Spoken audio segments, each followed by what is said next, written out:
Nice.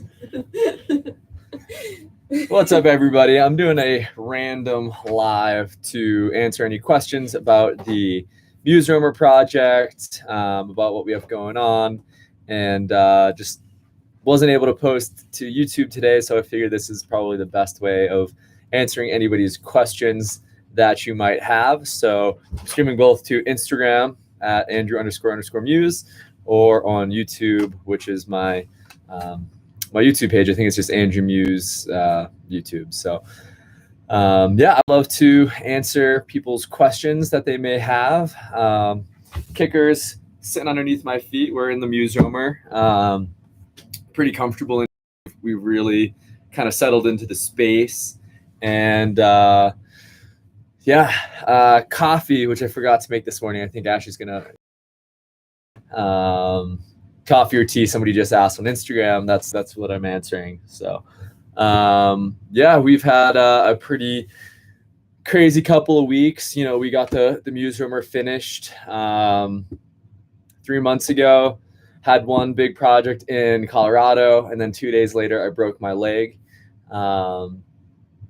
Yeah, so kicker, I'm gonna see if I can do this without knocking everything over. Kicker is snoozing. Maybe I'll just do a live stream of Kicker's face. How's that for everybody? Oh yeah, that's the best. But oh, paused.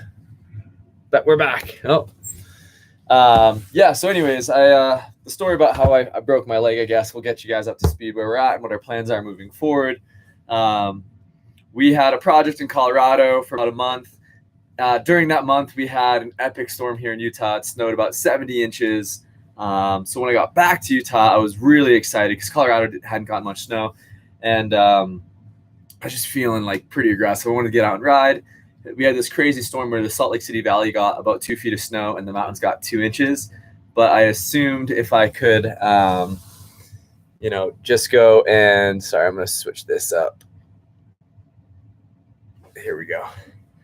I was really excited to get out and ride, so I brought up this big paddleboard. I was riding really aggressively. I'd also just gotten the new GoPro 360, but the mountain was a mess. Almost everything was closed, and I thought about just going home. I will get to the Muse Roamer stuff in like 2 minutes. Just let me finish the story. And yeah, I ended up just going too fast. I thought this little pocket was going to be a lot softer than it was, and I hit it, sent me off balance, broke my leg. That was 6 weeks ago. I have an appointment tomorrow to get an x-ray. Hopefully we'll start to see some bone regrowth. Most recently, the x-ray did not look great as far as any sort of bone regrowth. There's a pretty significant displacement of the two halves of the bone. So I've been walking on it, been walking slowly, very little pain. I've been trying to bike when I can. Of course, with the whole COVID thing, I can't go to the gym, can't do anything like that. So I've just been trying to stay as physically active as I can given my situation. Now we're getting some questions about the Roamer. What's the least favorite thing about the truck? My least favorite thing about the Roamer is how some of the paint is cracking. We spent, you know, all this time. We took it to the absolute highest level we could. That's one of the reasons why it took so long, is that like there's not a single cut or surface in here that isn't as perfect as I could get it. We spent so much extra time just, you know, making everything as precise as I possibly could.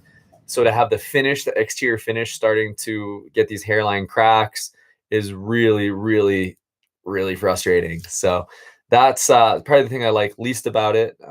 We really love the space. We love how it functions. We love the aesthetic, the feel. It just feels like home in here. The bed's really comfortable. It's only a 3-inch memory foam topper, but it's one of the most comfortable beds I've ever had. So yeah, that's the thing I like least about the rig. Somebody else asked if I was a coffee drinker. I am, although I haven't been drinking much coffee because I'm trying to heal my leg as quickly as possible. Cracking, how are we going to address the cracking in the corners of the rig? I'm not sure yet. We're still trying to figure out the the best solution is. At the moment, we're probably just going to rally it as is, figure out, let it do as it's going to do.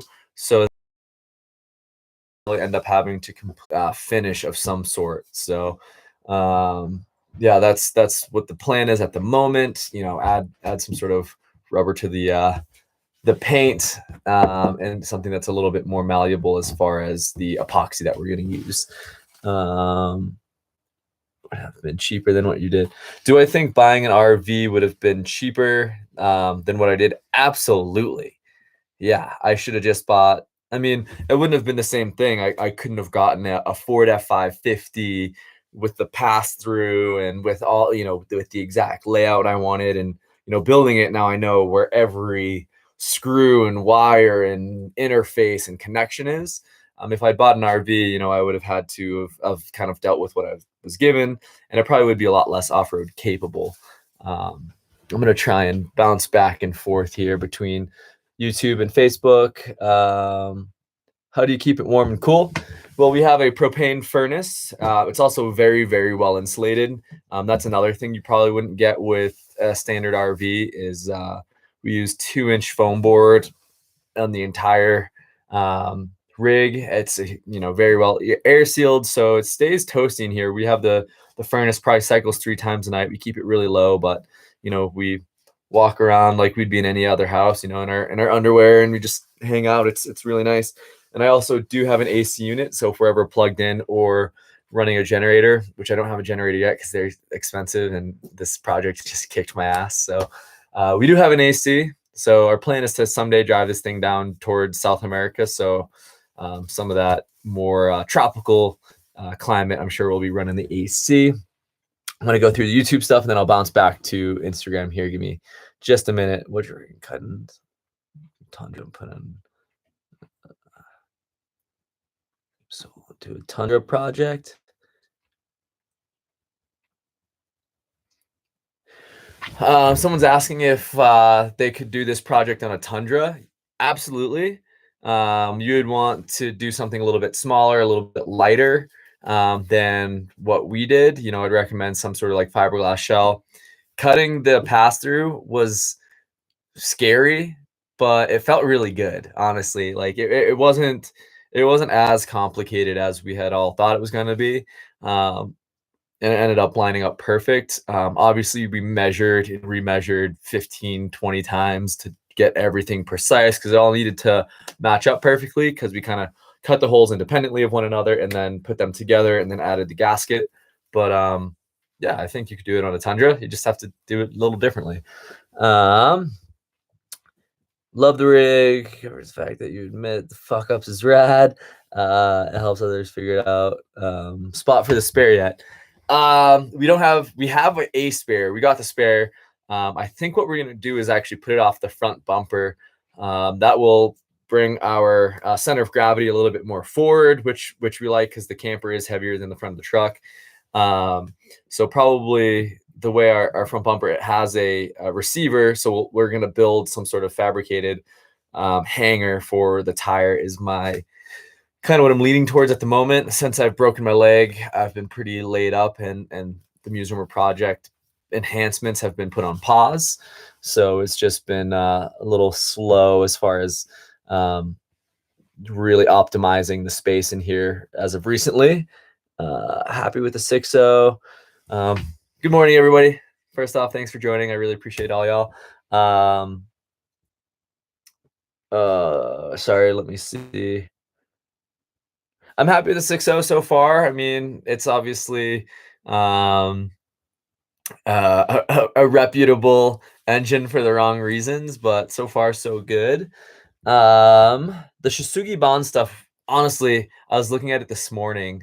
Seriously, like, I feel like I could do Shisugi Bond for a living. Like, it was awesome. I mean, you get to play with fire, you get to work with wood. Like, what more do you want? So probably took us 4 or 5 days in total. So the burning process and the sanding process could be done in one day, but it takes time. So we'll say 2 days for the burning and sanding, another day to stain, or another 2 days to stain if you're going to do, stain, let it dry, stain, let it dry, and then a coat of clear coat. So between 5 and 6 days, depending on what you want to do. But it's one of my favorite parts.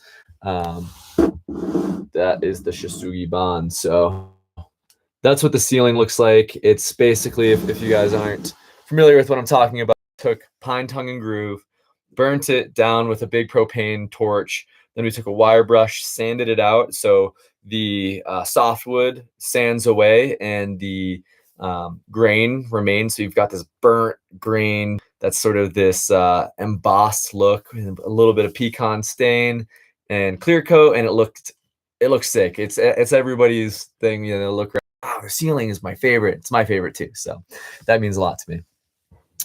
Do you have a blueprint?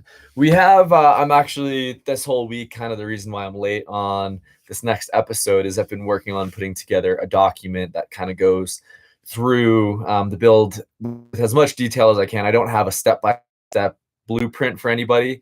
What I produce is going to be something that people can reference, and it'll probably save you a couple 100 hours of and measuring and creating problem solving and sourcing materials. But Kicker, for those that are just joining, he's under my feet. He's just chilling. This is my desk space here. Can't lean it down too much, but yeah, he's just hanging out on the floor. You to do just keep on. Why is everyone scared of the pass through? Honestly, everyone was scared of the pass through because the project was so much harder than I expected it to be. It was every corner, everything we did ended up having some kind of complication that we didn't foresee, and cutting a hole in the back of the truck, cutting a hole in our box, in theory, if it went south, could have rendered the whole thing useless. So, that has potential for leaking issues.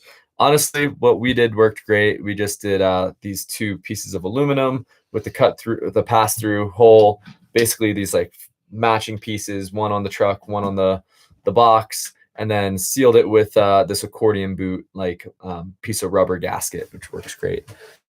Sorry. Ever get back.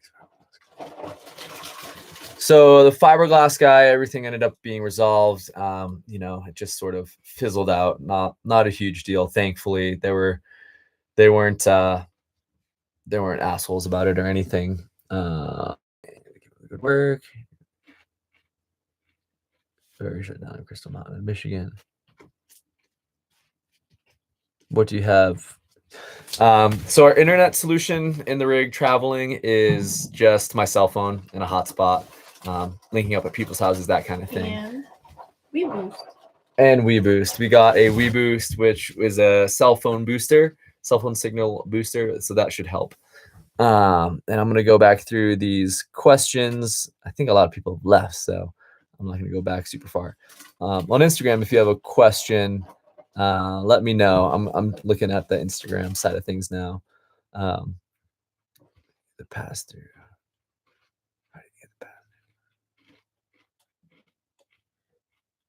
So I kind of already spoke about the cracks. We've got the cracks. Basically, the plan right now is to let it go, and then we're going to resolve it later. Basically, it's going to require us sanding down the current finish of the rig, fixing those cracks with something that's a little bit more pliable, and then repainting the whole rig with something that has maybe a little bit more of a rubber base so it can expand and contract without cracking. Our SoCal trip might be sooner than later. The whole plan was to head up to Alaska, and then I broke my stupid leg. So right now our plan is to figure things out. I have an appointment Monday to figure out what my leg's doing, and once we've got that sorted out, we'll probably make a plan to either head south is probably our next big mission. So that's the plan.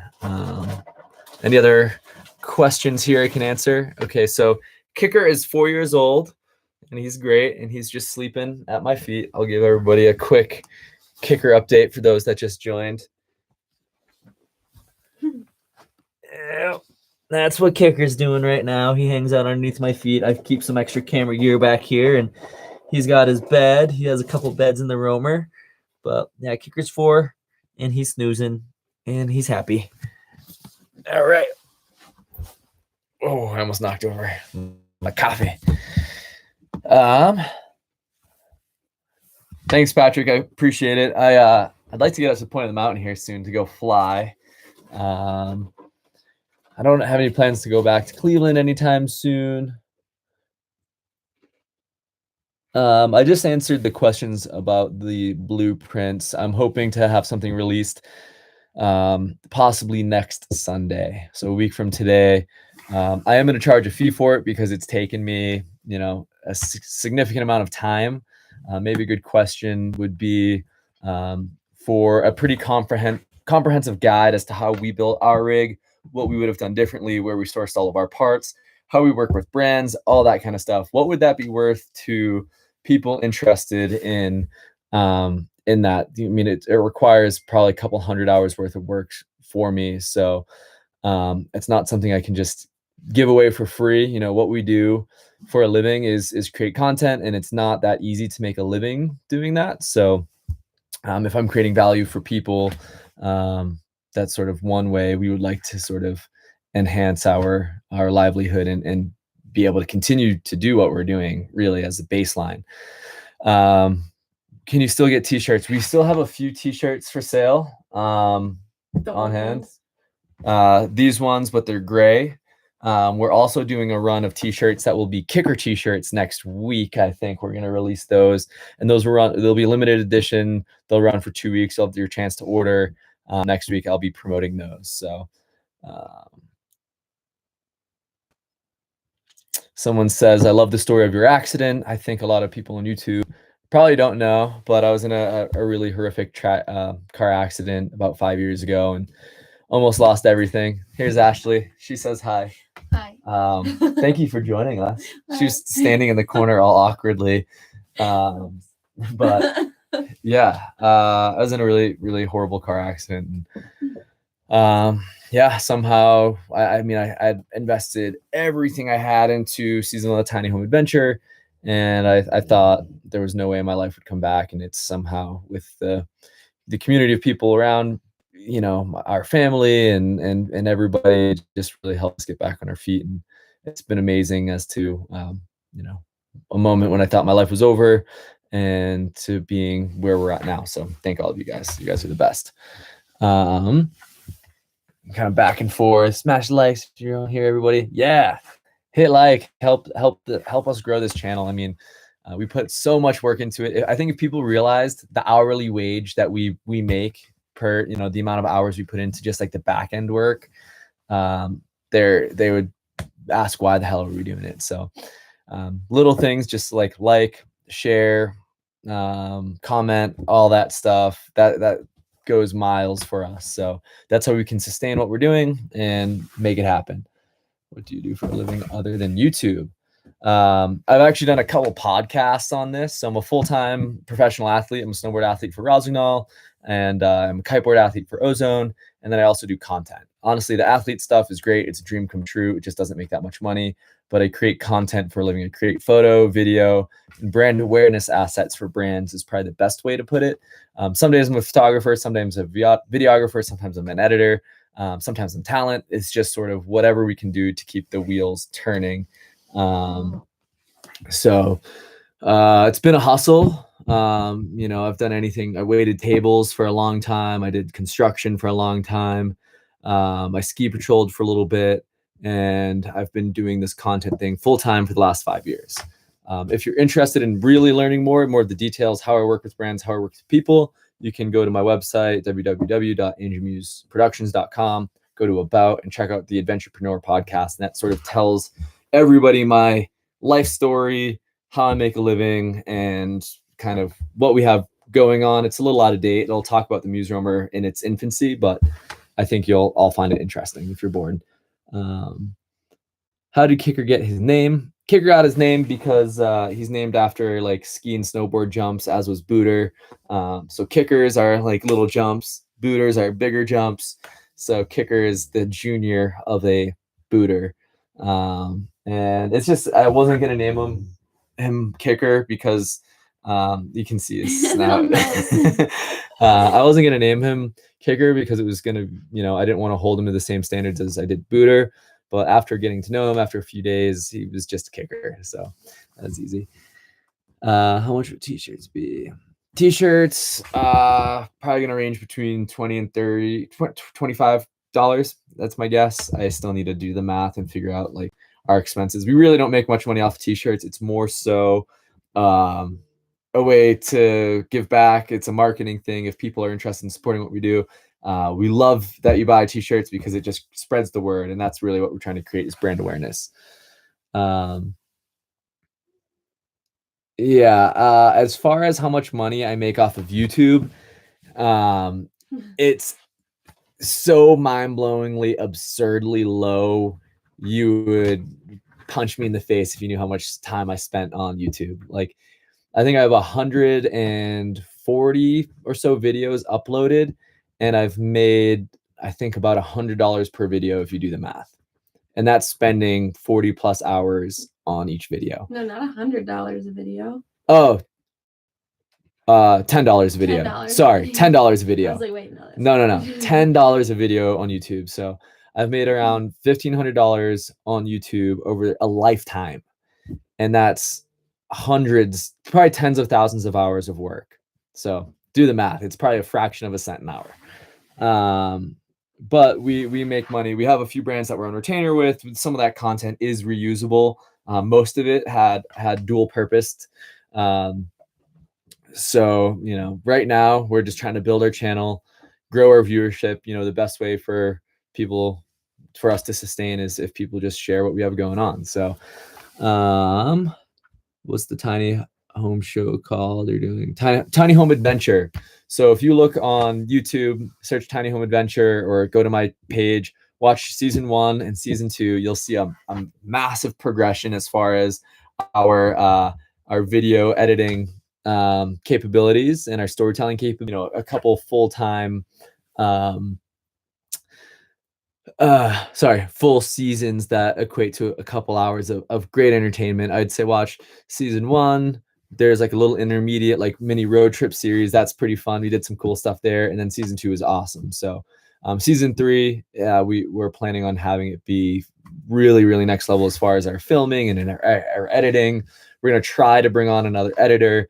We've been leaning into our Patreon page a little bit in hopes to bring on a third person to just help offset the load, because right now I'm filming, editing, building, producing, posting, doing everything myself with the help of Ashley. But it's definitely an insane amount of work, and I don't think I can keep up with weekly. The idea is to do weekly, release content every Sunday.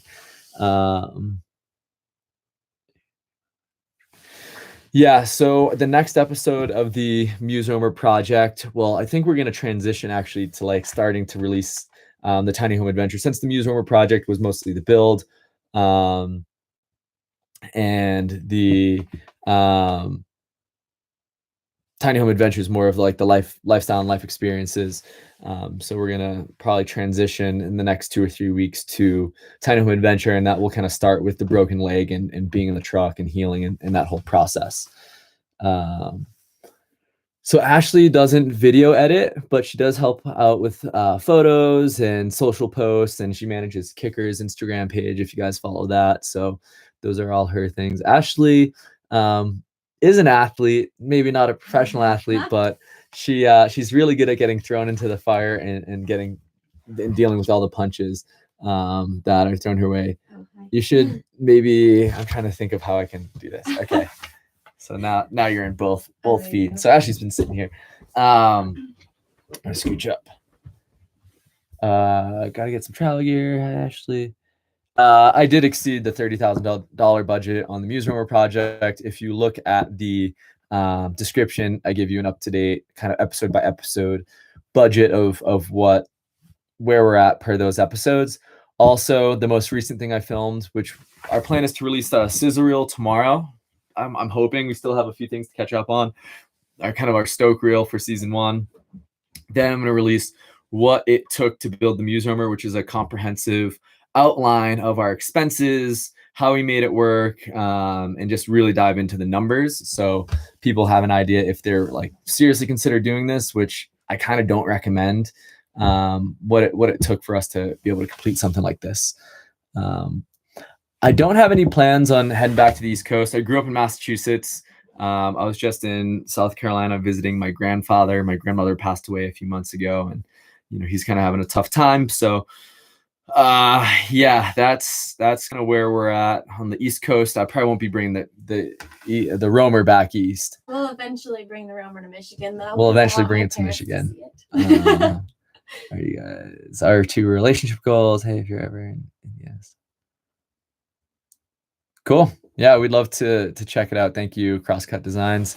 The leg is feeling good. I'm able to walk on it, put a little bit of pressure. It doesn't feel great. I was sitting on a stationary bike yesterday on the phone with a friend, and it came off of its stand, and the whole thing tipped over onto my leg, and I wasn't very happy about it.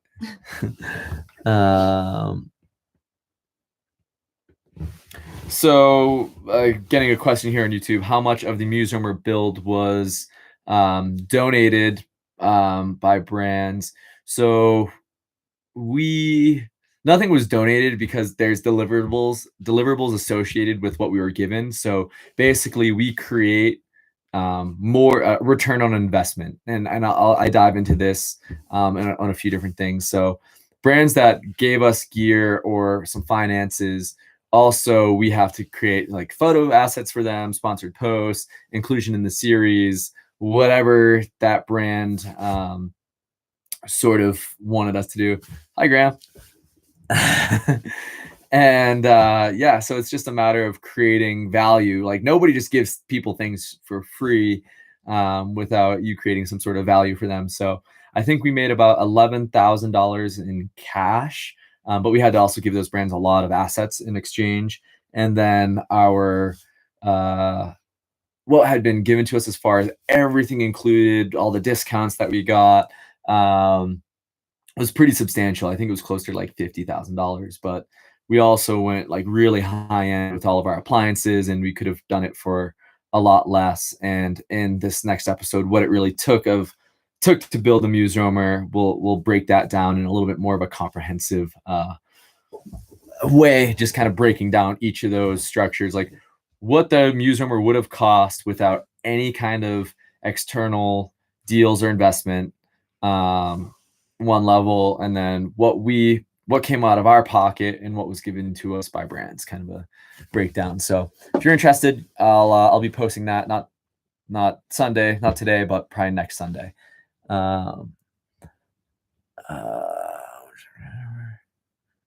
Thank you for the condolences over my grandmother. She was awesome, super smart, brilliant artist, musician, cook, awesome woman. The Muse Roamer weighs about 14,000 pounds, fully loaded and wet.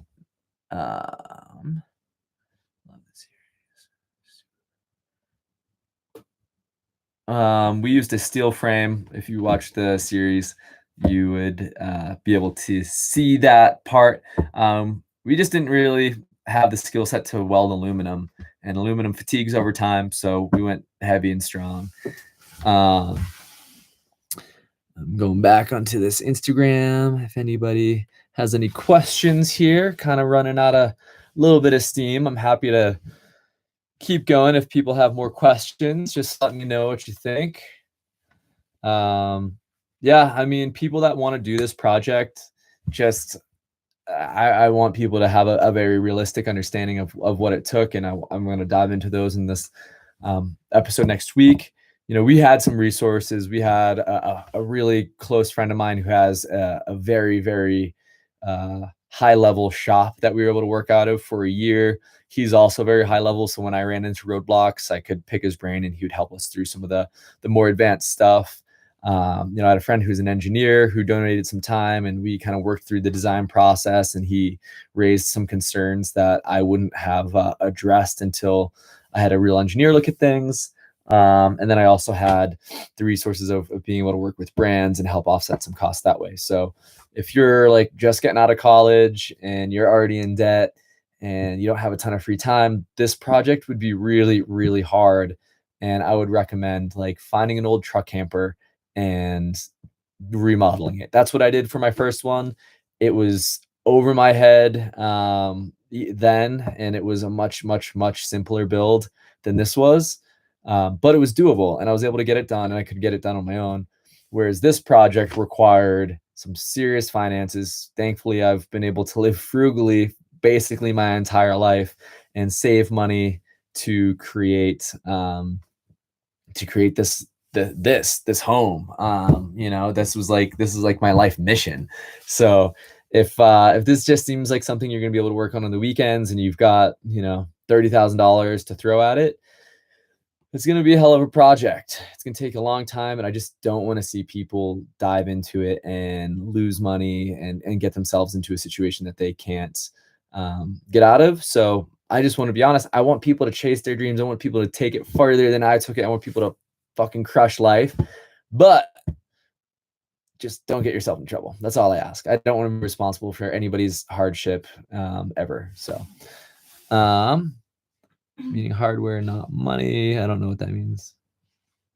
How much does your rig weigh? I'm sorry, I'm looking through these questions again. I barely know how to read, so bear with me.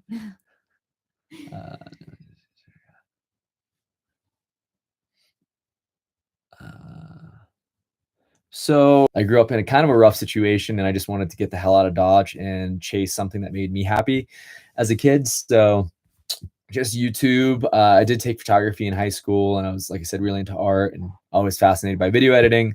I just bought a GoPro years and years ago, and a friend who was moving got rid of an old computer, an old Mac that had like the translucent back. If you guys remember those, that had iMovie on it, and that's kind of where it all started. And I started to see little breadcrumbs, and I enjoyed the creative process, and I just decided to commit down that path 5 years ago. This is way before the social media influencer thing was a business. I definitely consider myself a social media influencer, although I do some gigs that maybe fall under that title. But yeah, I just kind of went for it. I was like, I'm a pretty high level multi-sport athlete, and I think I can tell a really cool story that's relatable and fun and interesting and high level enough that's exciting and entertaining. So that's sort of what started it for me. It still continues to be a 7-day-a-week job, and people think that this rig was just given to us and we have all kinds of things. No, we work really, really freaking hard. So, oh no, unstable connection. Come back. Are we still here? Okay, it's back. Wheels, trucks, did they bolt right on the stock hubs? So we used a buck stop kit for the single rear wheel to dually conversion. It had the wheels, tires, lift, suspension, front bumper, and fender flare. So it was basically just bolt on. We bolted them on. They kind of have, if one version is narrow. If you flip it around, it's wide, and it was basically just bolt on. 20.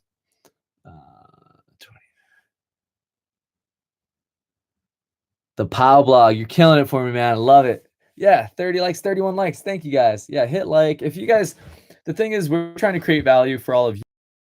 What we could do is, kind of like and share. There's 54 people watching. Oh, I'm getting downvoted now, dicks.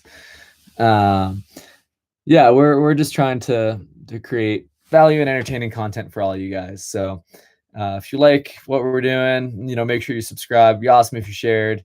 Like I said, we're not making money off of YouTube. This is just a way for us to sort of like create awareness as to what we're doing and give back to a community. So if you're here just to troll, then kick rocks. No one cares.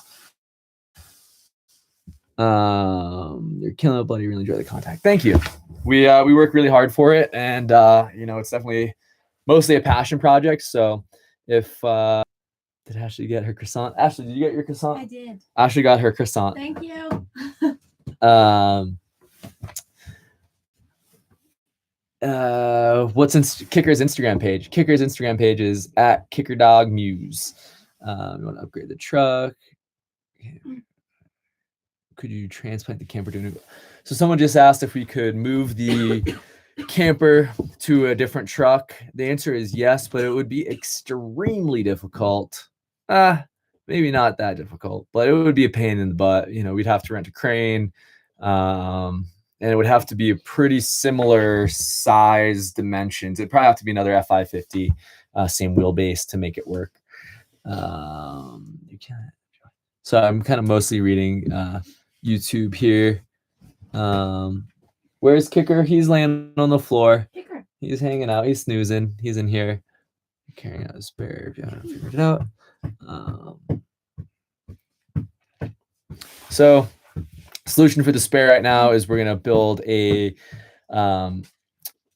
rack for our front receiver hitch off our front bumper and probably just hanging off the front at the moment. The 6.0 seems to be doing great. No issues once we got it bulletproofed and after that coolant hose blew. And have you considered putting the camper on a newer? I haven't thought about putting it on a new truck. I mean, this 2004 F550 seems to be doing the trick. It runs great. It's comfortable. So I wouldn't put it on anything else until this truck blows up. So yeah, no real plans.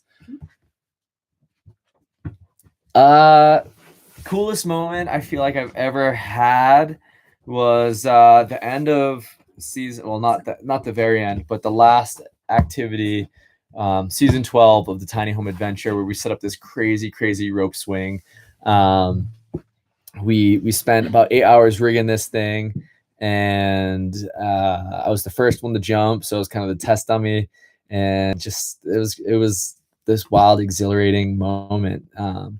So if you haven't seen it, check out episode 12 of season 1 of the Tiny Home Adventure. It's pretty wild. And then it kind of ends extremely tragically, but that's a big part of our story. So if you don't know it, I'd recommend going and watching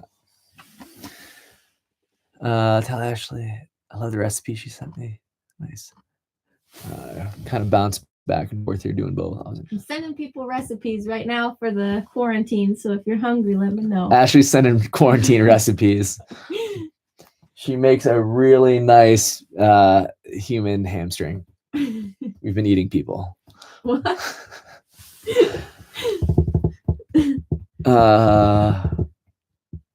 Build zip lines. I didn't get Kicker's. Okay, so Kicker's Instagram. I'm gonna post it at Kicker Dog Use. Come check it out, guys. The people on Instagram can't see him sitting on the ramp. Kicker like a ramp. Yeah. So someone's asking about Kicker's name. Exactly. So a booter is a big jump, a kicker is a smaller jump, and that's the reference for both these little hams. If you can see Kicker, he's hamming it up with Ashley over there. He looks so funny. Oh, cool. I'm definitely going to check that out. Somebody on Instagram, the Cummins camper said, check out their front mount for their 35-inch tire on their front hitch.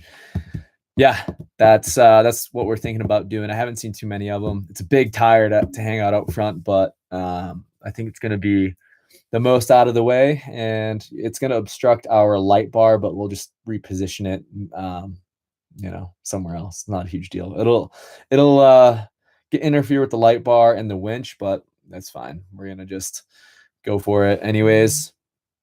What's the best meal in the Roamer? Ashley, what's been your favorite so far? Oh gosh, that's hard.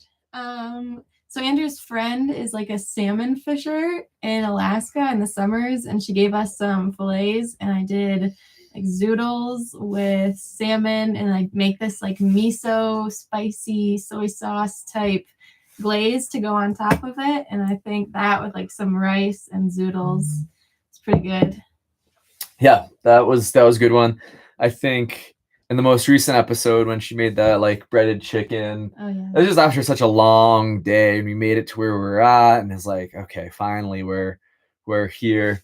And it wasn't in the Roamer, but Andrew's really into the bibimbap that I made. Oh, she made some bibimbap. It's bomb. I'm gonna give everyone a quick current tour of the rig.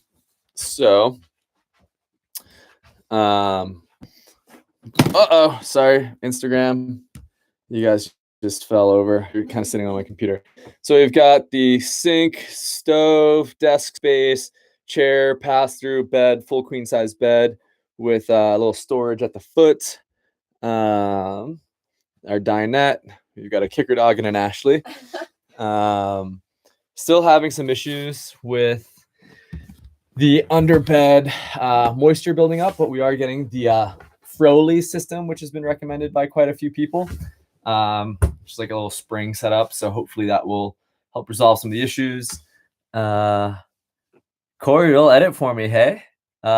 Send me an email. I'd love to see what you have going on. We're planning on bringing on somebody here in the near future if we can afford it. With the coronavirus thing, it's crazy. I mean, everybody is dealing with it. It's affecting, I think, every human on this planet's life to some degree, except for the people out in like Sentinel Island or whatever. But yeah, it's heavy stuff. I wouldn't be surprised if we lose, the majority of our income for the next couple months. So if that doesn't happen, we're going to try and bring on an editor. We also started a Patreon page to give away some cool stuff if people want to be a part of the team and help support what we have going on. But I'm not asking for anything. I just want to be able to like provide value for people. That's our biggest thing. We want to exchange ideas and value and just kind of create a cool thing. So that's one way we're trying to bring on an editor / filmer. So I'm seriously interested. If you want to send me an email, just info@andrewmuseproductions.com is my email.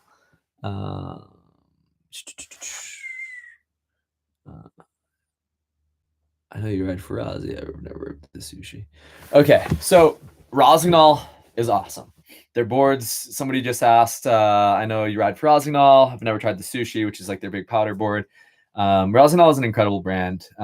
Speaking about potentially losing our income, I broke my leg halfway through the season. I wasn't really able to deliver what I'm supposed to deliver, which is the first time I think with any brand I've ever worked with, I've under-delivered in my opinion. And our contract, and then they're also going to honor our travel and expenses, which we didn't even really meet this year. So once my leg's healed, I'll be trying to ski some volcanoes in the Pacific Northwest and getting some cool content out there. So that doesn't answer your question. The sushi snowboard, the first time I rode it, it's such a weird design. It's this really short, wide, fat board. And I was like, I don't know about this thing. This thing's weird. And the first turn I made on it, I was like, oh my God, this thing's my spirit animal. Like, it's the most fun board ever. The sushi's sick. It's such a good board. Can't say it. And that's not because Rossignol is family. It's because their boards and their technology and their quality is top notch. So yeah, definitely some plans to do some desert stuff. We were just talking about it today. I have my appointment tomorrow. Figure out what's going on with my leg. I want to set up a really strict PT schedule. My plan is to get back 100% in 4 weeks, which I think I can do. I'm feeling really good.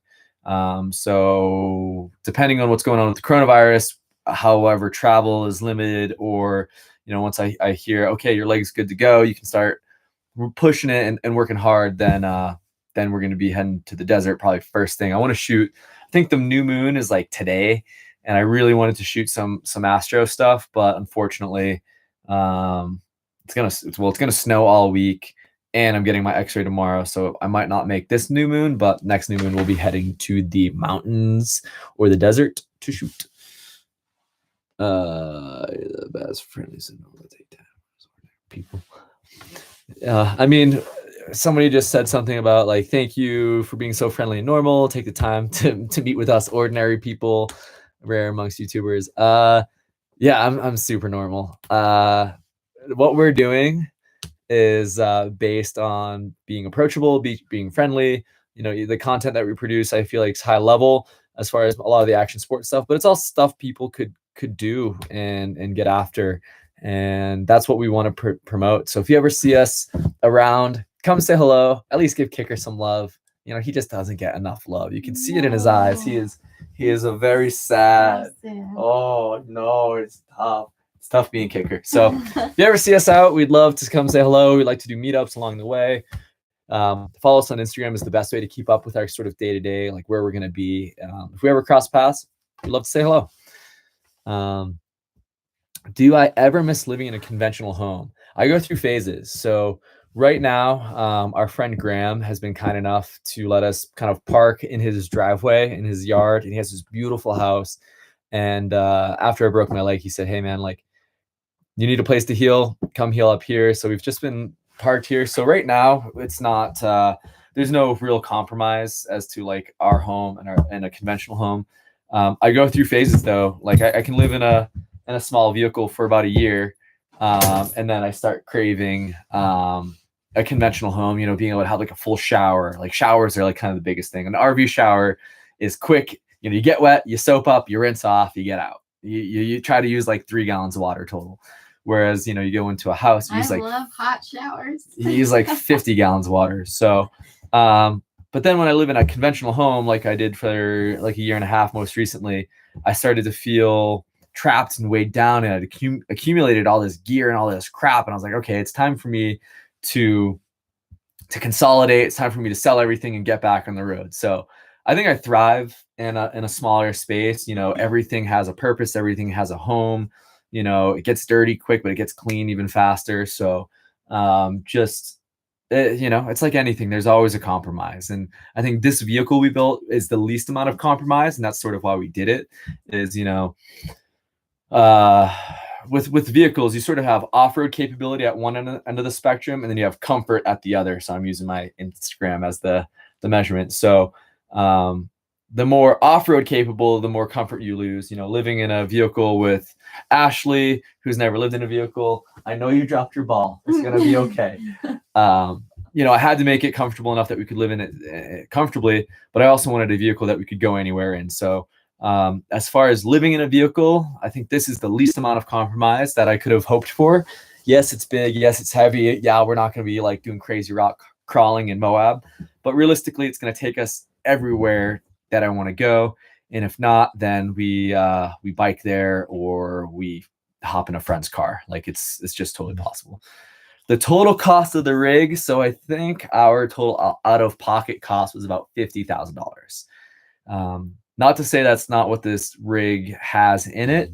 I'm going to be doing an edit, not this Sunday, but next Sunday that goes through those details as to like the hard expenses, what we got from brands, what we put in out of our pocket, and how we kind of made the whole thing work. So yeah, that 50 grand is what came out of my pocket. It's more money than I've spent on anything by tenfold. In all seriousness, 10x what I've ever put into anything. And hey, Corey, thanks for the email, man. I just saw it. I appreciate you following through. That's awesome. Yeah, it's just been a crazy project, way more expensive than I expected it to be.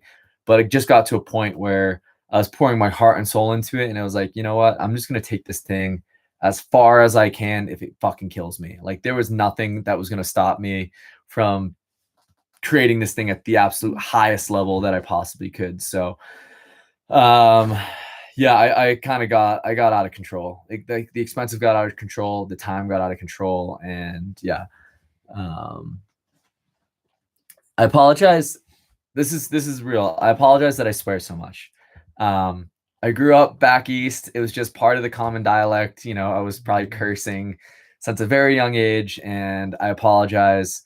I'm working on it. I'm going to try to start swearing less. I know that's been a pretty, I got yelled at by, I didn't get yelled at. I have been yelled at, and I don't care about being yelled at. What I care about is the gentleman who sent me a Facebook message that said, "Hey man, my son and I love watching your content. He's 6 years old." And he said, "Why does he swear so much?" It's true. He swears a lot. I swear a lot, but that means I'm honest, like a supposedly. sailor.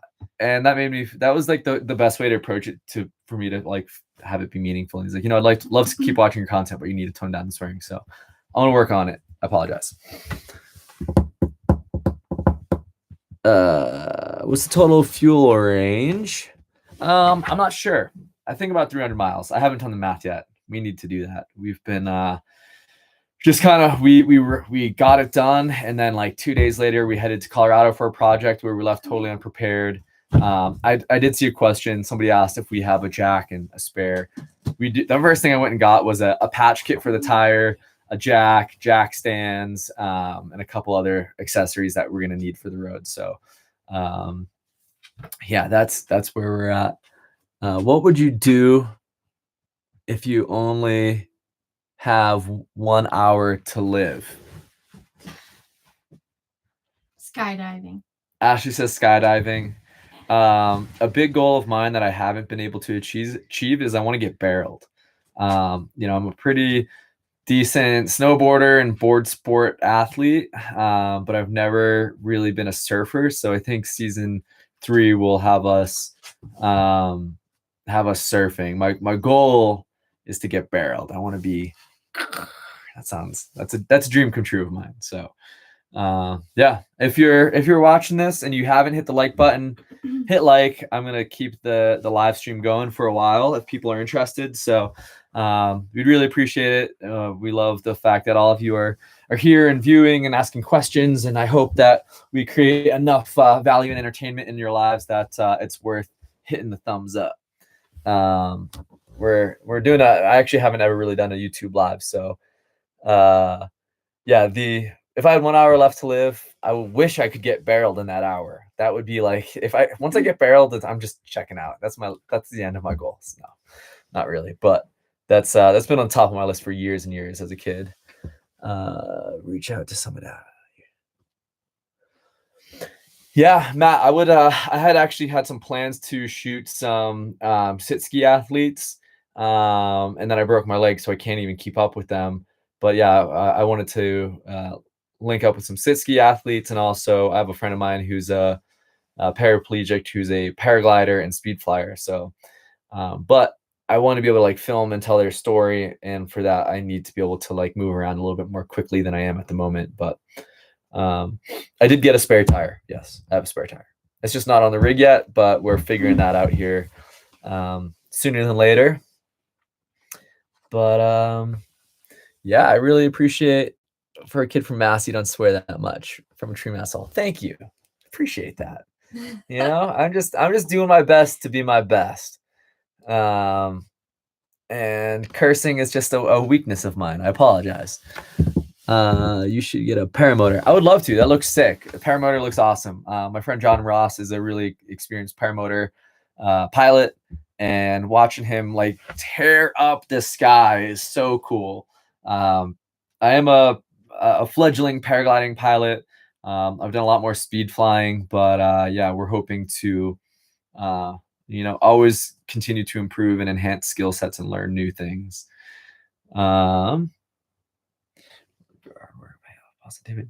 Yeah, I mean, thank you for appreciating all the work we put into this. I mean, really at the end of the day, our goal is to create positivity in people's lives and entertainment, and Kicker is a big part of that. And yeah, does anybody have any questions for Ashley while I've been here chatting away? We can swap seats. No, are you sure? Yeah. So Kicker, somebody just asked, Kicker dog so calm? I mean, I think part of it is that we get him outside. Like, I feel like if you keep your dog inside all day long, like, your dog is going to be more hyper, obviously. Like, your dog's not getting out enough energy, but we get him we get him a lot of exercise. So, and I think he's just mellow. He's a nice little mellow guy. Like, he wants to, I made him more snuggly, I feel like, since we've been dating, because I let him on the bed. And I let him on the couch, and I let him everywhere so he can snuggle. But yeah, he's just really cool. Okay, so this is something Andrew didn't know when we started dating, but I was not a fan of dogs. When I was 4, I had a dog. It was an accident, but a dog jumped on my back when I was 4, and I got knocked into the corner of an entertainment center. So my head was split open, and ever since then I was like terrified of dogs jumping on me. So I met Andrew, and I was like, oh, okay. But like Kicker was the first dog I feel like that I've ever met that was like a bigger dog that didn't try to like jump up on me when I met him, and that made me feel comfortable around him. And then he just like won me over. Yeah. Also, Kicker, he's just been so mellow in the house. He's always, I mean, he just sleeps and hangs around and lopes around the house. As soon as we get him outside, he's just like full party mode. I mean, he could go 16 hours in the mountains, keep up with me, run 3 times the distance, and still want more. It's wild how he's like, he's he's not two different dogs inside and outside, but he's just so calm and chill and like easy. He's such an easy dog. I'm so grateful to have two of the best dogs I could have ever hoped for in the world. Ashley, when you're joining this relationship, did you know your life would be this great? Did you know? Who asked? Do you appreciate that? Do you appreciate this life? I do. Okay. Yeah, I definitely. I did. Who asked that? I don't know. I didn't expect it. I moved out to Park City after Hurricane Irma and the BVI, and I was kind of like lost. I was pretty upset. Like I'd just been moved from where I'd been living for a couple of years. I lost all my friends. I mean, they were like elsewhere, and I didn't really know what to expect. I kind of planned on living in Park City for maybe a year and then leaving. And I met Andrew my first week out here. And I never expected to like quit my career in hospitality and then like work for him and be on the road. I never expected to live in a vehicle, but it's definitely great. It kind of just goes to show like you can try to plan your life a certain way and then whatever is supposed to happen will happen. So I'm really grateful for where I am now. Are we still planning on going to Alaska? The answer is probably not this year. If we go up there, it'd be the snowboard to ride, and with my leg the way it is, it's not going to happen. Also, the border's closed, so I don't even know when it's going to reopen. If I were to get great news tomorrow and say, "Hey, your leg's good to go, you can snowboard," go ahead. We still couldn't even get there if we started driving. So that's one issue. Ashley, I'm just gonna read you like 3 or 4 questions. That way you can respond to them. Ashley, you're going to book. How is Ashley being in a confined space with Andrew? How tall are you? Ashley, does Andrew fart in the rig? I mean, I've done an Instagram story where I like farted in her face. This is a lot of questions. First one was in a cookbook. I definitely plan when we're on the road to post more of like the meals I'm cooking, and I'm happy to share the recipes on Instagram, and also hopefully being able to use my blog more. So I'll post some recipe ideas for cooking on my blog, which is The Unexpected Adventurous. And yeah, that's something I definitely want to do when we're on the road. I'm a huge foodie. I love food. So Romaru wants to know who would win in an arm wrestling match. Andrew, that's not even fair. Can I use his broken leg? Then I could win. Wait, ready? I gotta get this stamped. Okay. 1, 2, 3, go. You're cheating. You're cheating. Ashley always wins. I already forgot all the other How tall are questions. you? Oh, how tall am I? I'm 5'3". I'm short. And I'm 6'2". He's not 6'2". He's like 5'7". What was the other one? Does Andrew fart? Yes, but I also fart in here as well. So. Sorry. Let's see. What is that? Plug your laptop in. Oh no. What inspires you? Shit. Okay, you handle this. I'm gonna go grab I'm gonna step out. You guys keep asking questions. I'm gonna go grab our computer charger. Yeah. Here in a minute and grab some more coffee. Oh, we only have a minute left on Instagram anyways. So we're gonna wrap up the Instagram one. If you want to continue this live, join us on YouTube and hit like if you're watching us on YouTube or any of these things. That would be awesome. So financially, lifestyle, how do you start this? Someone asked a question on Instagram, how do we create this lifestyle? Lots and lots of hard work, took a lot of risk, and it's worked out. If you want the real true details, the story is about an hour long. Check out the Adventurepreneur podcast. Go to my website, www.andrewmuseproductions.com. Go to info and then Adventurepreneur podcast. I dive into all those details. Do you guys rock climb? Yes. Yes. Sorry, I have 35 seconds to I have a good answer. story about rock climbing. So if you ask that question and you want to know the answer, go on the YouTube because Yeah. I have a good story. Join us on YouTube. Ashley's going to tell that question. Until then, love you guys. Grab our charger. Okay. All right. Paused from That's poor fine. connection. Just keep it. Leave it there. Wait, no, put it back on there. Okay, so my fun story while Andrew's going to get the computer charger is that so I'd only been rock climbing. Andrew got me into rock climbing, and I'd only been probably like twice, I think it was before. And our friend Kevin said, "Oh, I want to take you guys up this really easy 5-7 route in Big Cottonwood Canyon. So if you don't climb, 5-7 is like on the lower grade. It's like one of the easier grades." And I was like, "Oh, I can handle that. Okay." And Andrew kept telling me, oh, I know which one we're going on. And we got there and it was not the one he was thinking of. And it was a multi-pitch. So it was 3 pitches, which means like 3 ropes lengths. So you have to stop and then like go again. Our friend Kevin led this, and I've never crack climbed. I've never done multi-pitch, and I'm really terrified of heights. So we get up, the first pitch is okay. I've done that before. And then the second pitch, my hands started sweating. And the third pitch, you have to step out over a ledge where there's just nothing and just hang there and trust yourself and trust the rope and the gear. And my hands were literally like dripping sweat onto the rock. Andrew was like, I've never seen someone sweat so much. And I started climbing and I got too far to the left of the route. So I needed to like get back to the middle because I ran out of holds and anywhere to go. And so Andrew's like, just let go of the wall and like gently fall.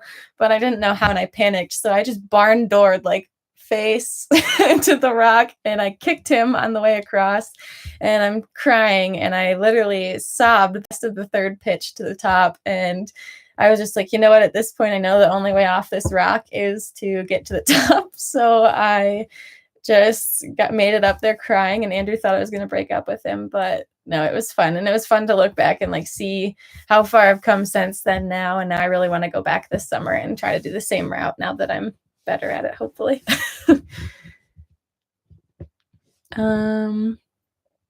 Let's see. What has been the hardest thing to transition from a full house to the new setup?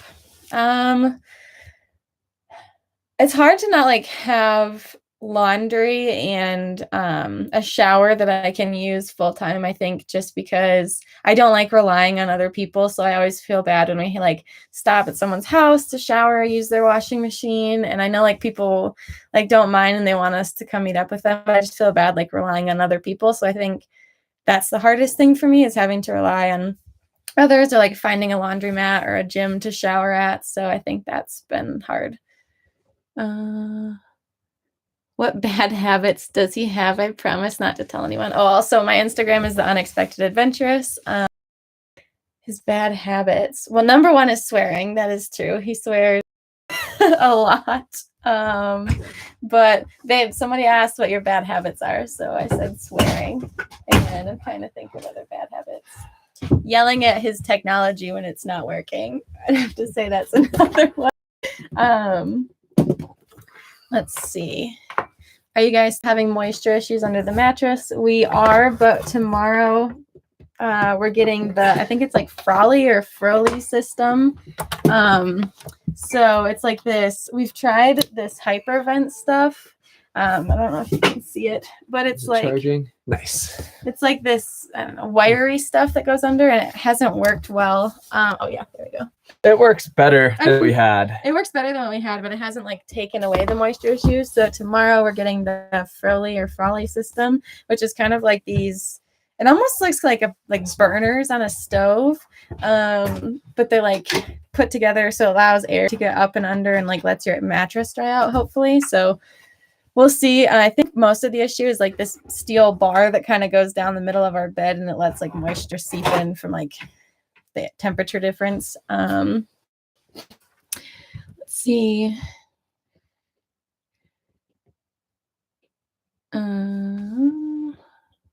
Let's see what did I do before I met Andrew? So I graduated from Michigan State with a hospitality degree. So I specialized all my internships in private golf club. And then when I graduated, I went to work at a luxury resort down in the British Virgin Islands for a couple of years. And then the reason I moved out to Park City was I got a job at the Montage out here as a residential supervisor, kind of handling like guest services for all of the owners and everything. So that's what I did. In Michigan, I grew up in Alpena. So here's the map of Michigan. I am up here right on Lake Huron. My house was like 3 blocks away from Lake Huron. Oh, there we go. And I want to join. Okay. And where did we meet? We met on Tinder. I had just moved out here. I was like out here a week, and It was funny. I actually You was gotta scoop supposed them to, up quick. yeah, I was supposed to have a date with some other guy the night that Andrew and I had our first date, but this guy wouldn't tell me what his last name was or what his Facebook was. And I was like, man, that guy could be a serial killer. I don't know. So then Andrew was like, do you want to come to some hot springs? I'd never been to hot springs, like natural ones. And so I was like, sure. And then, yeah, from there we went on like our second date, winter camping in -degree temperatures a couple nights later. And then We almost died. yeah, Andrew almost suffocated us in the tent because it was an all seasons tent and we didn't unzip the zippers. And I thought I was just really nervous sleeping next to some guy, and he thought he was nervous. And then we realized when he went to go pee that we didn't have oxygen in the tent. So that was an experience. But yeah, I had never camped before, and that was our second date. And then our fourth date, we went to the desert, and I'd never been to the desert. So this lifestyle's introduced me to a bunch of things that I never had before, and it's been really cool. How's the rig still have cracks? Yeah, the rig still has cracks. I think you talked about it earlier, but we're at this point, we just like silicone them so water can't get in, and we're going to wait until later once hopefully like all of the cracks have like come out that are going to come out, and then we'll have to resand everything and repaint the entire rig. So that'll be a process. But how old are we? I am 25 and Andrew is 31. It's the old man, grandpa. How's living with each other in a confined space? So it's sorry, I was reading another question. No, it's fine. Actually I moved out to Utah, and it was kind of last minute. I literally had 2 weeks to find somewhere to live when I first moved out here. And my living situation when I first came out here was not ideal. I'm not a partier. I'll go out to the bar and drink, but I don't like to be up late, especially after work the next day. And the place I was living, there was just like a lot of people drinking and locking themselves in my bathroom, and not a place that I really wanted to be when I was trying to work. So I ended up moving in with Andrew pretty quickly in our relationship just to get out of that situation. And he was living in like an above garage studio apartment that had like no doors anywhere. So it was like the kitchen and living room when you walked in, and his desk space. And then our bed was around the corner, and then a bathroom that didn't even have a door. He literally had a see-through curtain as like the door, but you could see through it. Like you could see structures. So I ended up getting a better curtain for us that was thicker, but we got close. You have no shame. Don't let her fool you. I'm just saying that we got close very quickly, especially because the bathroom was right next to the bed. Like, what are you doing? I'm like, I'm trying to go to the bathroom, trying to take a shit. No, like, so we've cool. been living in close spaces since basically we started dating. So it's not really anything new. And like, at least in this, if we want some space from each other, like we can go for a walk or something wherever we're parked. So it's definitely, I have a problem and I'm working on it. But when we're working, I don't even think about it. And if I like read something that we need to do, like an email, I just blurt it out. It just comes out. No, you're like, oh my God, Kim Kardashian just did this thing. And I'm like, no, but when I'm working also, like he'll be editing and he's like in his own mind space, and I'll be looking at emails, and I just like don't even think, and I blurt out like, hey, we need to respond to this email. This is what this person said. What's your answer? And he's like, can you let me edit? So that's something I'm working on. And that's a hard part of being in such a small space, because I can't really like go away to work on the emails. I have to be right next to him. So then it just happens and I blurt it out, and then I'm like, oh, I'm so sorry. But I'm working on it. Yeah, because when editing, I have to have like 15 to 30 clips in my mind that are going to tell this story sequentially. So my brain is maxed out, like my bandwidth is maxed out. And then if you take me away to answer an email, all of that, short-term memory that I have these plans for gets erased. So every time you interrupt, it's probably a 15-minute setback for me within the editing space. So that's why it's so frustrating. I get it. I'm working on it. Is there a suspension system between the truck and the camper?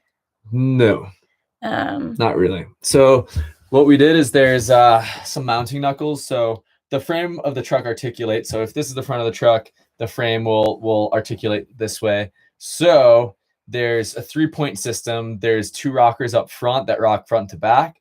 And then there's a rocker on the back that rocks side to side. So as the frame articulates the box, if you flex a cube, the cube pops. So we couldn't flex the cube. So the idea is that the frame articulates underneath the camper, and that it kind of stays in place that way. We were thinking about doing some like rubber bushings or some bump stops on the frame, in between the frame and the camper, but it's not really what we did.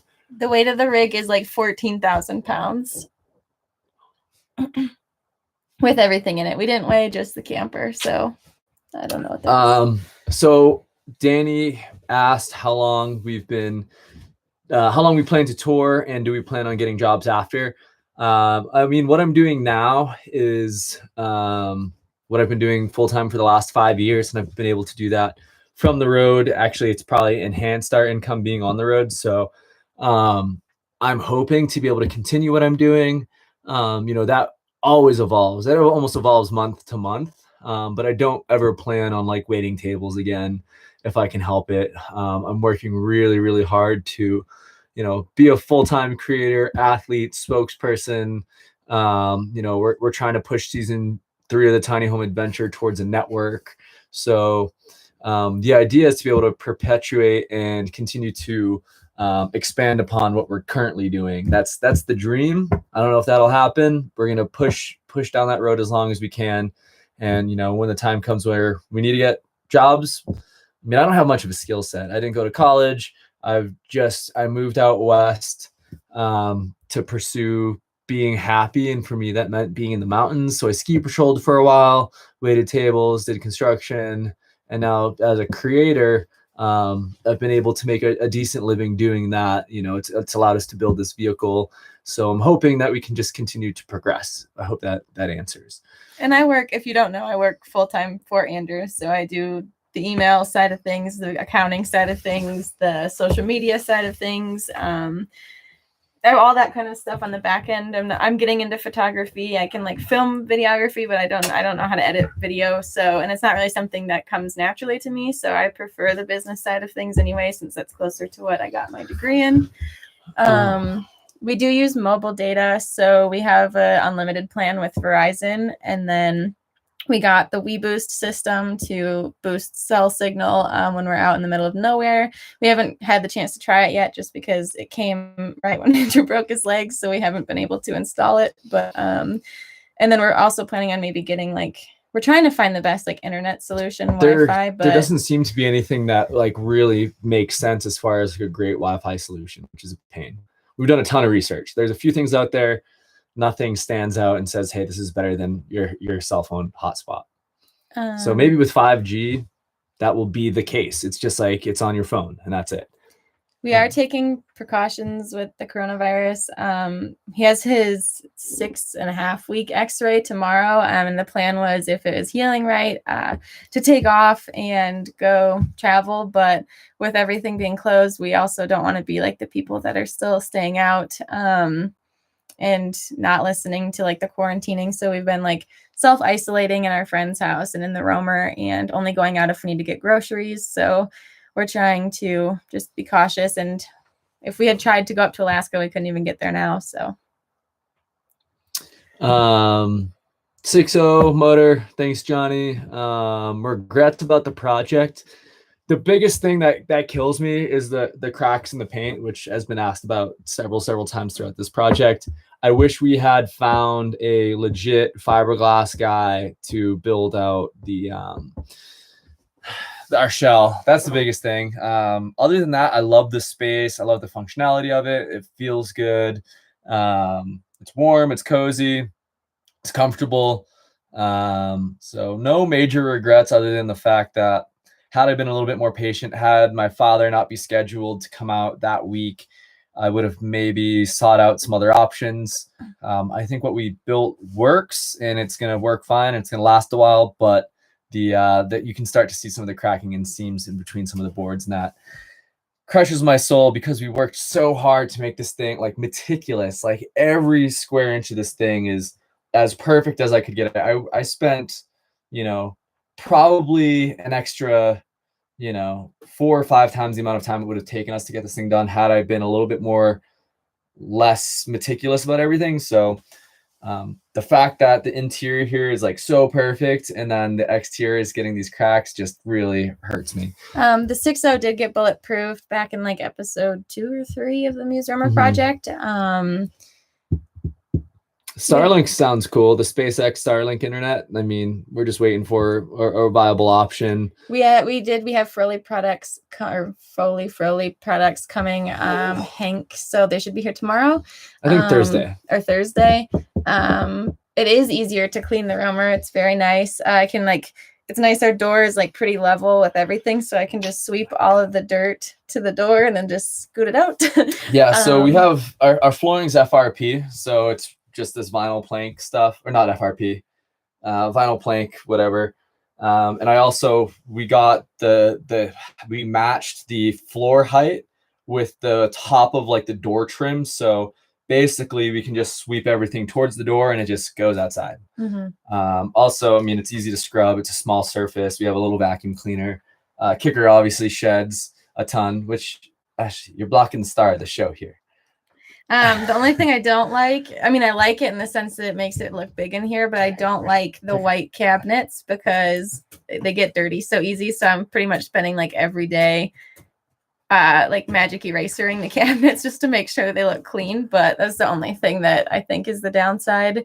But also, the thing about the white cabinets and the white walls is that it takes not as much light, not as many lumens to illuminate the space efficiently. So the way the light layout is, there's like no spot in here where you're like casting a shadow over yourself. And it works really well. So we can have the lights on like a minimum with the shades up, and you can't see any light from the outside, but it's very bright and you can see everything you need in here. I was incredibly upset. I was at the mountain with Andrew when he broke his leg, and he had just gone down a different way. And I knew that with the snow conditions that I wasn't feeling comfortable going into the trees that he was going in. So I stayed in the upper trees, which are kind of like spaced farther apart, and I could easily get back onto the run if I wanted to. So I got to the bottom and I actually had the best run of my life. I just really feel like I'm finally starting to get the hang of like properly skiing this year. So I felt like my edges, I was using my edges and everything. And I was so excited to tell Andrew when I got to the bottom, and I got there and he wasn't at the lift, and he always beats me to the lift unless he's filming something and got caught up. But I had taken a while because there was a guy that we had met in the lift line that day, and he asked if he could follow us around, and he was older. So I was being cautious with him and didn't want him to get hurt. So I took a while, and Andrew wasn't down there, and I was like, something's wrong. Andrew's not here. And then he called me and said, I just broke my leg. And I thought he was joking, but it wasn't a funny joke if he was. And I kept asking him, please let me call ski patrol. Please let me come up and help you. I'll just grab the lift and I'll be down there in a minute. And he was like, no, don't come. I want to do this on my own. So that was really frustrating. And I actually I was pretty upset with him for the 2 days, the day that he broke his leg and the day afterwards. I was really, really mad at him for making the stupid decisions that he did to go hard in the trees filming and to break his leg, and then the decision to get himself out and try to walk on it, because I mean that can make your leg worse. It causes could cause problems.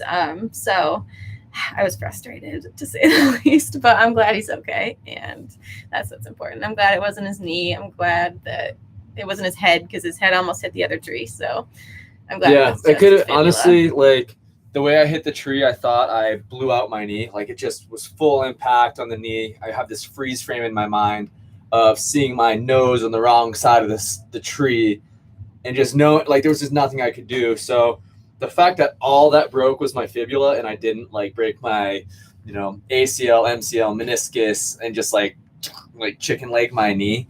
I think it was the best case scenario. So. Our windows in our AC are from Dometic. The window screens that you see behind me, this accordion thing, use it, show them how it works. They're my favorite thing in here because I get eaten alive by mosquitoes. And so when we were building this thing, I don't know if you saw the episode, but I got bit on the eye and my eye swelled shut. So we've been trying for 6 months to find screens for our windows, because when we got them, they didn't come with them. And we couldn't find the right part number anywhere to order them. And we finally got these, and they're my favorite thing. You can make it into shades versus a screen, and it's really nice. Okay, long story short, they're Dometic. they're really, really hard to find. And this brand called Turn Overland in the US makes them. Yeah. They wouldn't give us the time of day to collaborate, so I try not to promote them, but that's the best option. Like as far as resources goes, I think that they make the most comparable thing. They're awning style windows where they open up and they lock, and then they have the screen shade combo, which we really like. So, you know, it could be raining out, pop the window open, and we can still have like a really nice, enjoyable outside experience. You know what I mean? Where do you see Tiny Home Adventure in 3 to 5 years? The dream is to have the Tiny Home Adventure series picked up by a network, probably an on-demand kind of thing. You know, if we could get, you know, onto Netflix or something, that would be incredible.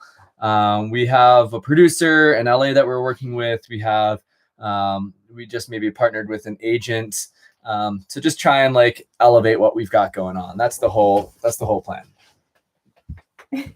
No, you guys go. You guys go. You're not doing it. So yeah, we're just trying to elevate and enhance what we have going on. It's all a work in progress, like anything. You know, we're just trying to progress. That's it. I would love to keep doing what we're doing.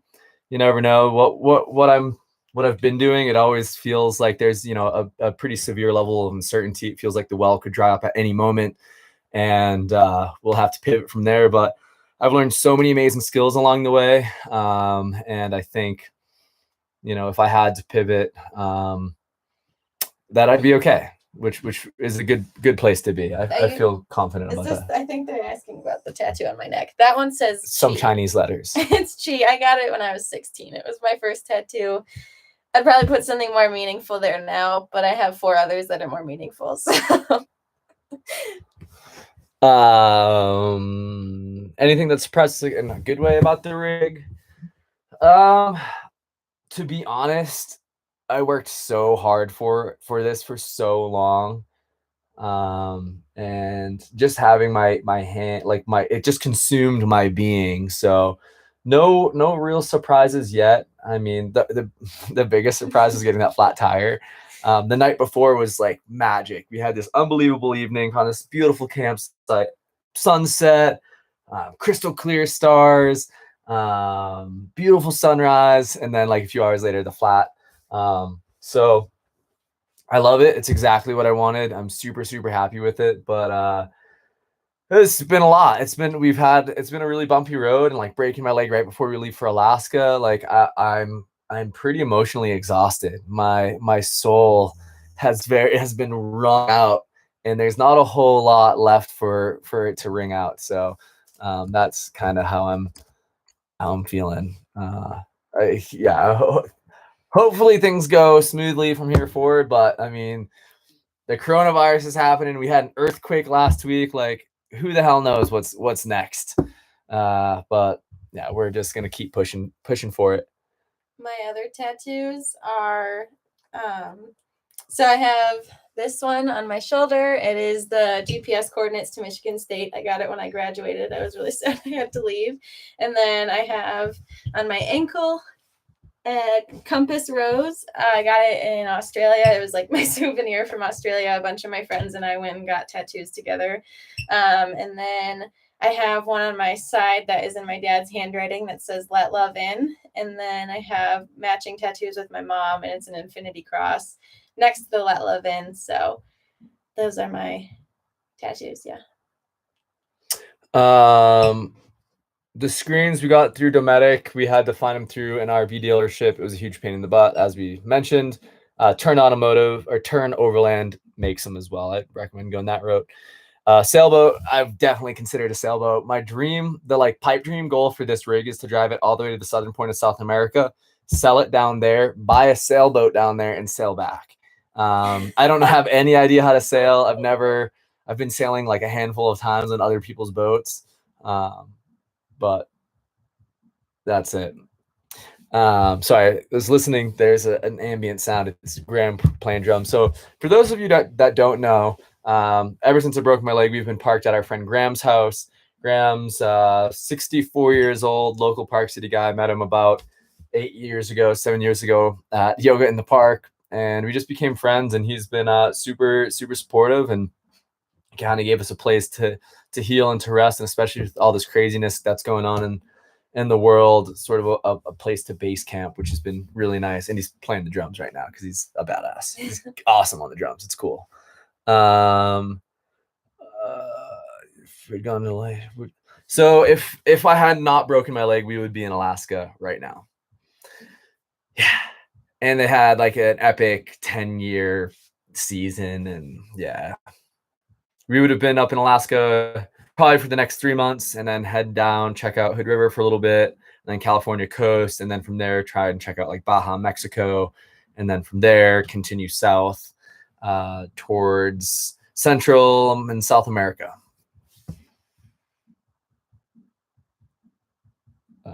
Would you sell the rig for $100,000? No. Nah. No, it would be a lot more. Maybe $200,000. I was thinking about putting it up for sale. Like $300,000 to see if there was interest. But I want to use it. I spent 2 years of my life. All the components alone would have cost somebody, probably closer to $120,000. So you add my hourly wage and Josh's hourly wage and all of the other people's hourly wage that had a hand in this. This vehicle, at the very, very least, I don't think you could pull it off for $200,000 at this level without a serious sacrifice. So that's how I feel about the value of the rig. If you are just tuning in and you're watching, hit the like button. That would be awesome. We're trying to provide lots of value and lots of content for everybody here. So if you have any questions, we'd be happy to answer them. We just love it if you supported our channel by just giving us a like. It's easy. But it seems like everybody here is already on that train. So thank you guys so much. You're amazing. The Roamer is around 14,000 pounds. Correct. So he's basically a parakeet sometimes. But yeah, any more questions that we can answer? It's looking like things are slowing down a little bit, so we may jump off here. Probably another 10 minutes or so. If anybody has any questions, we'd be happy to answer them. Favorite brewery in Hood River? What's the name of that place that had the good burger? Solstice? No, the good Solus? The veggie burger? Yeah, the veggie burger. I think it's Solus. Probably the veggie burger place. I don't know. Hood River's awesome. Hood River, I've been in Park City for about 13 years. It's been home for that long. I think Hood River would be my second home. If I were to call another place home, would be Hood River. So I lived there. The one thing I missed in living in Utah is water. Growing up on Lake Huron my whole life, and then moving to Australia, and then moving to the BVI, like I'm so used to being on the water and being able to swim, and it's hard here not having that. So Hood River is like my favorite place that Andrew also loves. So our food storage, I'm just gonna show you for the question. We've got this above cabinet storage, sort of dry food, paper towels, all that other stuff. Girl Scout cookies. Girl Scout cookies. Then we've got this big old refrigerator with a freezer. Lots of salmon in there at the moment. And then this slide out. Pardon my face here, apologize. We've got this nice big dry food storage space. So we've got quite a bit of storage for food. There's never have enough food, but yeah, we've got plenty of space for food. I'd say we could probably spend 3 weeks to a month off the beaten path without refueling or restocking if we were to plan accordingly and live accordingly, ration our water, not shower. Or if we were parked somewhere nearby water, we could be off the grid for like 3 months, I think. No problem. Yeah, so as long as we had a water filtration system, with the propane, two propane tanks, water, proper provisions, probably 3 months off the grid. It would be hard, but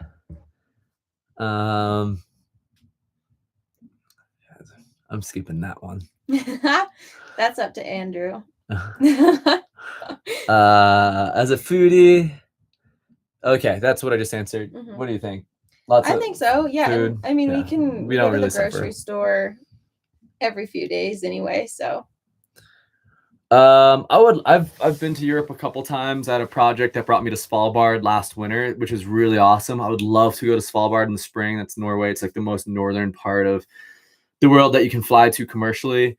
In the winters, it's completely dark. There's like a huge polar bear, like potential danger up there. But I would love to go back and explore. I mean, any event, I'm game for all adventures. You know, I would love to spend some more time in Switzerland. I'd love to do some more paragliding out there, maybe learn to base jump someday. You know, that kind of thing. What is your plan now that you're not going to Alaska after healing your leg? The plan right now is to find out how my appointment goes tomorrow. Fingers crossed that we get some good news. The last appointment I had, the break still looked pretty horrendous. I'm gonna send you. I'll show you guys the photo. The most recent X-ray. We still have a bunch of displacement, so I'm hoping tomorrow that we will see the bone back into place. So you can see there's a significant amount of displacement. Maybe I'll zoom out so you have the full scale of like the ankle and knee, but it's substantial. It's definitely not good. Dude, leave. Brandon, chill out. Oh, don't skip it. When are you getting married? Oh God. I'm not answering that on YouTube. So, but I'll let you guys know. You guys will know. Okay, how's that? Love every minute. Thank you for sharing.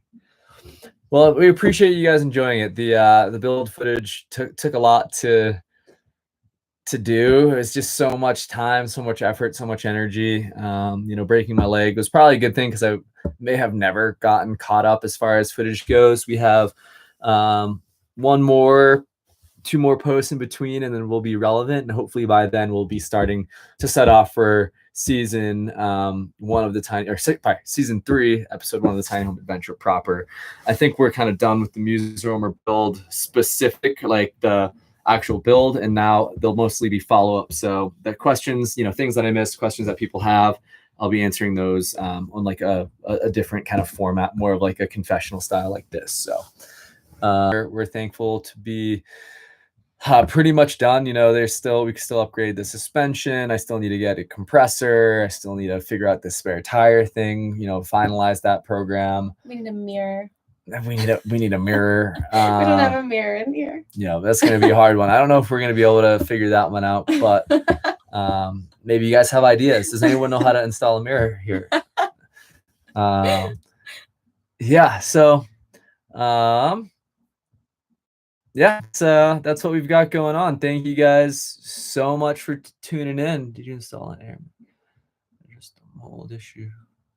We don't have an air management system. We just crack windows, and you know, when we're cruising down the road, open up the windows, open up the port, so we can get more things. Is there an option for one Patreon rather than monthly? I'd love to support. Right now, I mean, you could buy a t-shirt. So someone just asked, is there an option to like kind of support us what we're doing other than Patreon? We did just start a Patreon, which I think we have some pretty cool levels there. Got lots of value to give back if people are interested in following us down that road and being a part of the team. One-time things, you could buy t-shirts. We just finished our Muse Roamer t-shirt run that finished a couple days ago, and we're going to do a kicker t-shirt next. So you know, really the best way to support us is to just by continuing to like comment, like sharing our content with people, creating awareness. You know, I think we can create some pretty high level content that doesn't get, you know, that many views as in comparison to some other content. I don't know how to hack the YouTube algorithm other than just have an awesome engagement like this. So yeah, just keep following along, do all that kind of stuff. That's really all we can ask from anybody. So yeah, we appreciate people that follow along and are interested in what we have going on. So that's awesome. These are inspiring. Hope the leg heals fast. I hope the leg heals fast as well. Yeah. Any last questions? Also, if you're here and you're just tuning in, definitely hit like. That's probably a great way to help us today, is to just hit like if you've watched this video. If we entertained you enough to make you go like, that would be cool. I don't even know where the like thing is in this whole setup. I've never really done a live here. So where can I get t-shirts? If you head to our website, andrewmusproductions.com, shop or gallery that has t-shirt options. Also, if you follow us on Instagram, that's where I promote most of our stuff, or Facebook. So that's where we'll be posting different shirts, different designs. Yeah, Limited. we'll post the new kicker ones on Instagram and Facebook once they're live.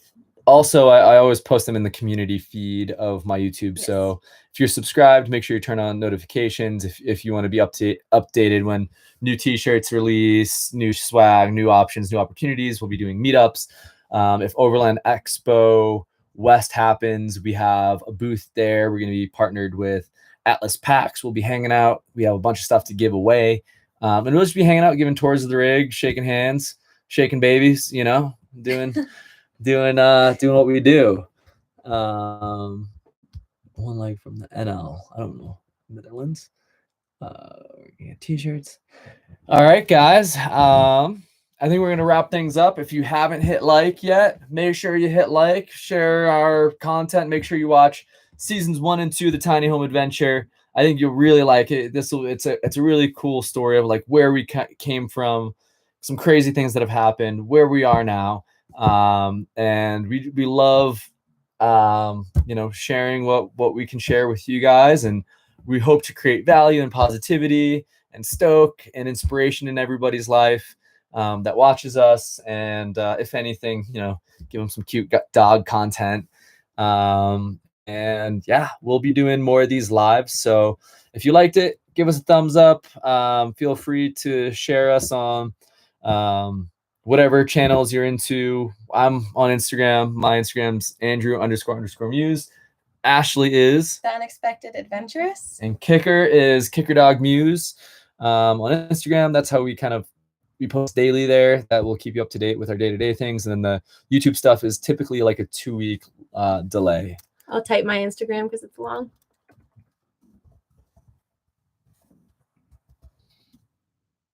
I can't spell it half the time, so. And yeah, if you're interested in getting some like exclusive behind the scenes content, follow us on Patreon. We're doing some kind of exclusive stuff over there. If you just search Andrew Muse on Patreon, it should pop up. And yeah, you guys have been awesome. Thank you so much for following along and participating in this. And I'm glad that everybody had interest. I kind of did it spur of the moment, and it exceeded what I expected. So yeah, thank you guys. Thank you. You rock. And stay tuned for more content. I'm trying to release the season 3 Stoke Reel tomorrow, if we can film everything we need to film today. And then next Sunday, I'll be releasing what it really took to build the Muse Roamer. And after that should be season 1 or episode 1, season 3 of the Tiny Home Adventure. Thereafter, weekly is the plan. To make that happen, I need to bring on an editor. So that's assuming the world doesn't collapse and all of our brands and sponsors don't tell us to kick rocks. And we'll see. That's our goal. So thank you guys so much for the love and support. You rock. Have a great day. Stay safe. Stay healthy. And if there's send us a message or a comment. We'd love to hear it. Woo. Lots of love, guys. Be safe. Love you.